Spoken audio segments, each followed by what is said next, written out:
तेरा जग करी गुणगान, गजानन लंबोदरे। लंबोदरे तू लंबोदरे, लंबोदरे तू लंबोदरे। तेरा जग करी गुणगान, गजानन लंबोदर। हेलो दोस्तों, कैसे हैं आप सब? आई होप आप सब अच्छे होंगे। मैं अमिता स्वागत करती हूँ आप सभी का अपने इस यूट्यूब चैनल में। तो कैसे हैं आप लोग?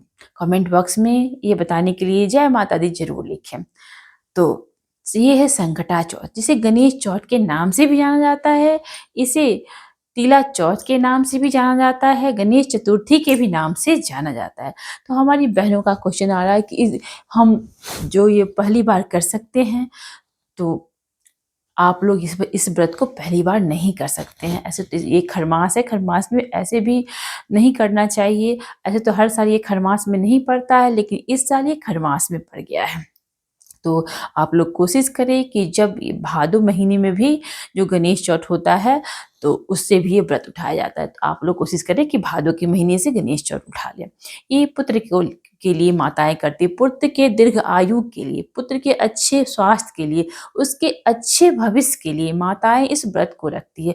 बहुत सारी माताएं पुत्र कामना से भी इस व्रत को धारण करती हैं। तो ये व्रत गणपति गणेश भगवान को समर्पित है, जो प्रथम पूज्य हैं। आप लोग को पता ही है, किसी भी पूजा पाठ में गणपति जी का प्रथम पूजा होता है, पहले उनकी पूजा होती है, फिर और भगवान की होती है। तो ये तो सभी को पता ही है, ज़्यादातर लोगों को। चलिए आगे शुरू करते हैं गणेश चौथ के बारे में हम ये वीडियो। इससे पहले यदि आप मेरे इस चैनल को सब्सक्राइब नहीं किए हैं अभी तो जल्दी से सब्सक्राइब कर लें और बेल आइकन बजाना बिल्कुल ना भूलें, ताकि मैं जब भी कोई नया वीडियो डालूं तो नोटिफिकेशन सबसे पहले आपके पास जाए और आप इसका भरपूर लाभ उठा सकें। और लाइक करना बिल्कुल ना भूलें, क्योंकि आपके ही लाइक से हमें बहुत हौसला प्रेरणा मिलता है। इसलिए और हमें अच्छा लगता है कि लोग हमें पसंद कर रहे हैं, हमें सुन रहे हैं, तो हमें ये काम करने में और अच्छा लगता है और हम और ज़्यादा मेहनत करेंगे। तो आप लाइक करना, कमेंट करना बिल्कुल ना भूलें। चलिए शुरू करते हैं आगे। तो ये व्रत जो होता है गणपति गणेश भगवान को समर्पित है। गणपति जो प्रथम पूज्य हैं, प्रथम पूज्य गणपति जी महाराज को समर्पित है। इसे तीला चौथ, संकटा चौथ, गणेश चौथ के नाम से भी जाना जाता है। तो माताएं पुत्र की कामना से, पुत्र की अभिलाषा से, जिन्हें पुत्र नहीं है या कोई भी बच्चा नहीं है, वो माताएं भी इस व्रत को रखती हैं, ताकि भगवान उनकी सुने और उन्हें पुत्र प्राप्ति हो, पुत्र की प्राप्ति हो, उनका सोना गोद भरे। इसलिए भी माताएं ये व्रत को रखती हैं। और जिन माताओं को पुत्र है, तो पुत्र के अच्छे स्वास्थ्य, उसके अच्छे भविष्य, उसकी दीर्घ आयु के लिए, उसका भविष्य सुनहरा हो, इसके लिए, घर में सुख समृद्धि के लिए इस व्रत को रखती हैं। तो इस बार ये व्रत, ऐसे तो हर साल ये माघ में ही होता है, माघ व्रत के नाम से भी इसे जाना जाता है, संकटा चौथ के नाम से भी जाना जाता है इसे। तो ये माघ में ही होता है, लेकिन खरमास में नहीं ऐसे पड़ता है, इस बार खरमास में पड़ गया है। तो अगर नया आप करना चाहती हैं तो अभी ना ही उठाएं तो ज़्यादा बेहतर है।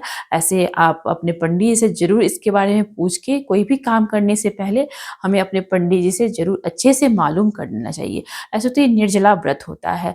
कहा जाता है कि चौथ तो हर महीने में होती है और बहुत सारे लोग चौथ करते हैं, पर सभी चौथ का पुण्य एक ये गणेश चौथ करने से, संकटा चौथ करने से सभी चौथ का पुण्य प्राप्त होता है।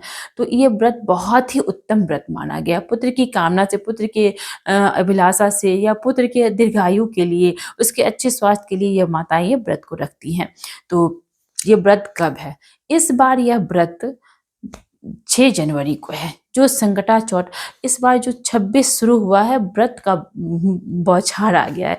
देखिए कि अभी अभी तुरंत अभी आ रहा है आपको क्या बोलते, त्रोदशी, एकादशी, त्रोदशी, अब देखिए आपको गणेश चौथ। तुरंत तुरंत हमें व्रत मिल रहा है इस साल। और ये साल का गणपति जैसे पूजा शुरू हुआ है, तो बस व्रत शुरू हो गया। अब देखिए गणपति जी का व्रत, संकटा चौथ, संकट हरने वाले विघ्नहर्ता का व्रत 6 जनवरी को ही है। 5 जनवरी को हम इसका नहाय खाए करेंगे। नहाय खाए में जानते ही हैं आप लोग, शुद्ध सात्विक भोजन करना है, लहसुन प्याज नहीं खानी है और आपको शुद्ध सात्विक भोजन करना है। उसी दिन आप अपने, ऐसे तो दिन सोमवार पड़ रहा है तो बहुत सारी बहनें माताएं सोमवार को बाल नहीं धोती हैं, क्योंकि जिन्हें एक पुत्र या एक बच्चा होता है वो सोमवार को बाल नहीं धोती है। तो आप रविवार को ही बाल धो लें और सोमवार को शुद्ध सात्विक भोजन करें और मंगलवार को आप उपवास रखें। तो उपवास में आप सुबह सवेरे नहा धोआ के पूजा पाठ जैसे करती हैं वैसे ही कर लें और मन ही मन संकल्प ले लें इस व्रत का। और संध्या के समय, चूँकि इसकी पूजा संध्या के समय होती है और हम चाँद को अर्घ देते हैं, तो चाँद निकलने के बाद ही हमारा ये व्रत पूर्ण होता है, अर्घ देने के बाद। तो हम जब तारा निकल जाता है तब हम पूजा कर सकते हैं इसका।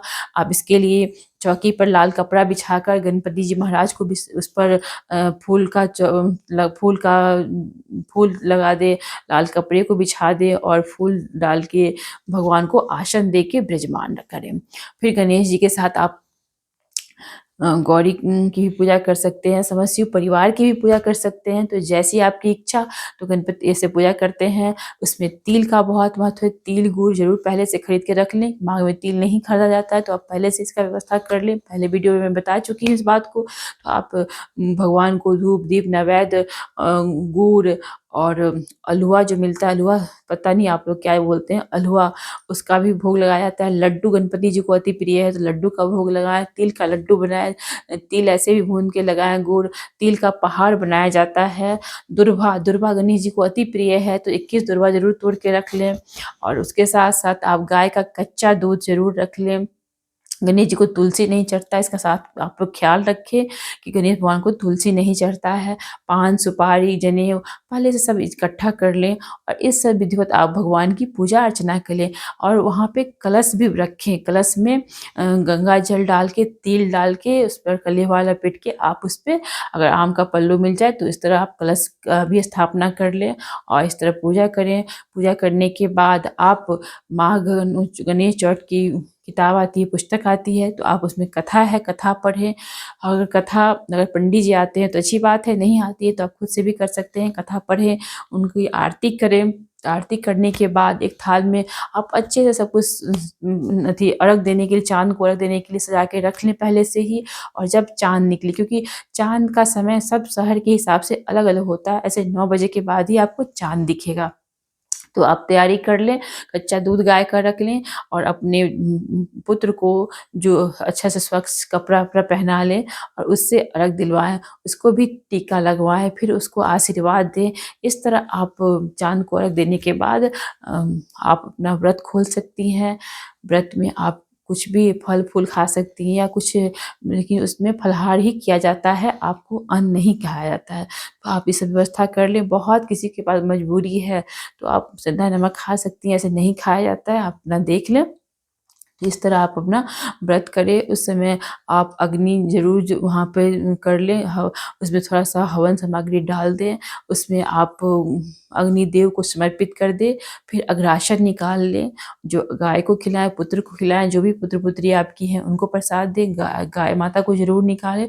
इस तरह निकालने के बाद अपना आप फलाहार करें। फलाहार करने के बाद अपने बड़े से आशीर्वाद लें आप। और अगले दिन आपको सुबह नहा धोआ के स्वच्छ साफ कपड़े पहन के पूजा पाठ करने के बाद कुछ दान दक्षिणा जरूर निकाल देनी है। दान दक्षिणा निकालने के उपरांत ही आपको अन्न ग्रहण करना है, इसका आप ख्याल रखें, तब आपका व्रत पूर्ण होगा। बड़ों से आशीर्वाद लें और छोटे को आशीर्वाद दे। इस तरह गणेश चौथ का व्रत आपका पूरा होगा। ये था मेरा गणेश चौथ की पूजा के बारे में छोटा सा वीडियो कैसा लगे आप लोग कमेंट में ज़रूर बताएं। वीडियो अच्छा लग रहा है तो कमेंट में जय माता दी, ओम गणपति नमः लिखना बिल्कुल न भूलें। फिर मिलती हूँ अगले वीडियो में, तब तक के लिए बाय बाय, टेक केयर, अपना ख्याल रखें, हंसते मुस्कुराते रहे, क्योंकि हंसना ही जिंदगी है, इसलिए हंसना ना भूलें। हंसते रहे सभी।